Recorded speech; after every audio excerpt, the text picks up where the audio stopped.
sini saya akan menjelaskan contoh ragam gejala sosial dalam masyarakat multikultural.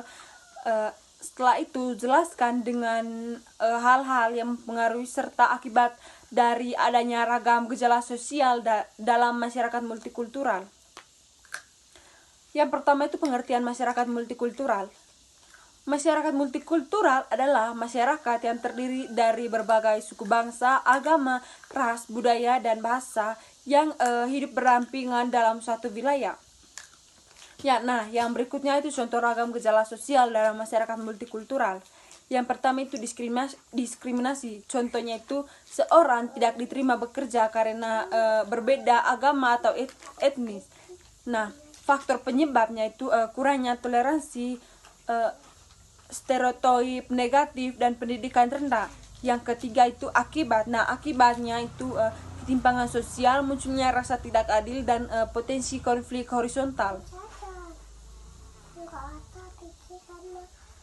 Yang kedua itu stereotip dan prasangka. Contohnya itu menganggap satu suku tertentu malas, kasar, atau bodoh tanpa mengenalnya. Faktor penyebabnya itu kurangnya interaksi antar budaya, warisan sejarah, dan media yang biasa. Akibatnya hambatan kerjasama antar kelompok, pertentangan sosial, dan perpecahan. Yang ketiga itu ada konflik sosial.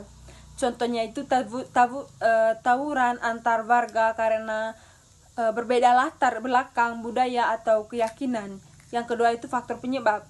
Faktor penyebabnya itu yang pertama provokasi, ketimpangan ekonomi, perbedaan pandangan hidup. Akibatnya kerusakan harta benda, korban jiwa, dan menurunnya rasa aman masyarakat. Yang keempat itu kesenjangan sosial ekonomi. Contohnya itu kelompok etnis tertentu lebih dominan secara ekonomi dibandingkan kelompok lain. Yang kedua itu faktor penyebab. Faktor penyebabnya itu akses pendidikan dan pekerjaan yang tidak merata. Akibatnya kecemburuan sosial, kriminalitas dan diskriminasi.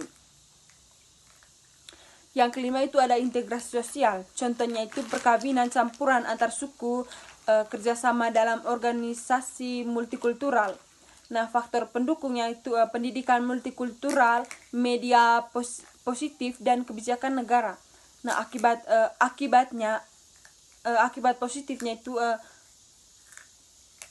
persatuan, toleransi, saling menghargai. Yang berikutnya itu ada faktor yang mempengaruhi timbulnya gejala sosial di masyarakat multikultural. Yang pertama itu perbedaan nilai dan norma antar kelompok. Yang kedua kurangnya pemahaman lintas budaya. Yang ketiga kebijakan pemerintah yang belum adil. Yang keempat itu ketimpangan sosial dan ekonomi. Yang kelima itu pengaruh media dan globalisasi. Yang berikutnya akibat dari ragam gejala sosial. Yang pertama itu negatif. Yang pertama itu ada terjadi konflik dan kekerasan. Yang kedua itu munculnya rasa tidak aman dan saling curiga. Yang ketiga itu perpecahan bangsa jika tidak ditangani. Yang berikutnya ada positif. Positif ini jika dikelola dengan baik. Yang pertama itu terciptanya harmoni dan saling menghargai. Yang kedua itu memperkaya budaya nasional. Yang ketiga meningkatkan toleransi dan solidaritas. Baik, itu saja penjelasan singkat dari saya. Sekian dan terima kasih.